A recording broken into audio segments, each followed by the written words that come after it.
അങ്ങനെ ഇഞ്ഞിതേ ഭക്ഷണമൊക്കെ ഞമ്മതേ വഞ്ചിയിൽ തന്നെ വെച്ച് കഴിക്കാൻ പോണ്ട. വേറെ ഒന്നല്ല, ഹോട്ടൽ ഭക്ഷണം കുറച്ചിട്ടാ.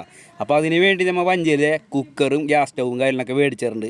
അപ്പോൾ അതേ വാവയാണ്ട് നമുക്ക് കറിയും ചോറൊക്കെ വെച്ച് തരണം. നമുക്ക് വെക്കാൻ അറിയാണ്ടല്ല, വാവ ഇതിൻ്റെ മെയിൻ ആളാണ്. പിന്നെ അതേ ചാള കിട്ടിയിട്ടുണ്ട്, ചാളതെ കറി വെക്കാൻ പോണ്. പിന്നെ അമ്പാണി വാവയും കൂടി കണ്ടിരുന്ന് മീൻ വെട്ടണത്.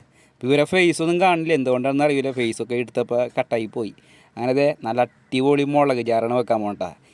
വള്ളത്തിലെ കറി എന്ന് വെച്ചാൽ എല്ലാവർക്കും അറിയാലോ, ഞാൻ ഇപ്പോഴും പറയാറുണ്ട്. പിന്നെ അത് വള്ളത്തിലെ കറിയല്ല, ഒരു വൈബാണ് ഇവിടെയൊക്കെ കറിയും വെച്ച് ചോറൊക്കെ ഇരുന്ന് കഴിക്കാനായിട്ട്.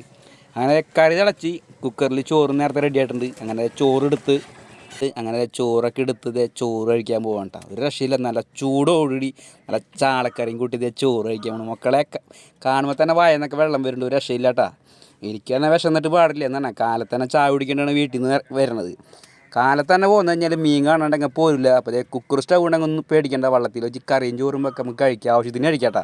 അപ്പോൾ അതേ വീട്ടിൽ നിന്ന് കൊണ്ടുവന്ന മുളക് യാറിലിട്ട് വെച്ചാൽ കോരക്കറി ഉണ്ട്, നല്ല അടിപൊളി ചാളക്കറി ഉണ്ട്. അപ്പോൾ ഞാനത് പറഞ്ഞ് കൊതിപ്പിക്കണില്ല, ഞാനത് കഴിക്കട്ടെ. അടിപൊളിയാണ് കേട്ടോ. ചെക്കൻ തന്നെ എപ്പോഴും അടിപൊളി എന്ന് പറയാനൊന്നുമില്ല. അപ്പോൾ നല്ല ചൂടുണ്ട്. അപ്പോൾ നമ്മുടെ വീഡിയോ ഇഷ്ടപ്പെട്ടായിരുന്നു, വീഡിയോക്ക് ഒരു ലൈക്ക് ചെയ്യുക. പിന്നെ ആദ്യമായിട്ടാണ് കൂട്ടന്മാരൊക്കെ ആണെങ്കിൽ ഇതേ മീൻപിടുത്തൊക്കെ ആണെങ്കിൽ ഈ പേജൊക്കെ ഒന്ന് ഫോളോ ചെയ്തിട്ട് കേട്ടോ. അപ്പോൾ ഇനി അടുത്ത വീഡിയോയിൽ കാണാം. ഞാനിനി ചോറിന് കഴിച്ചോട്ടെ. Okay, bye bye.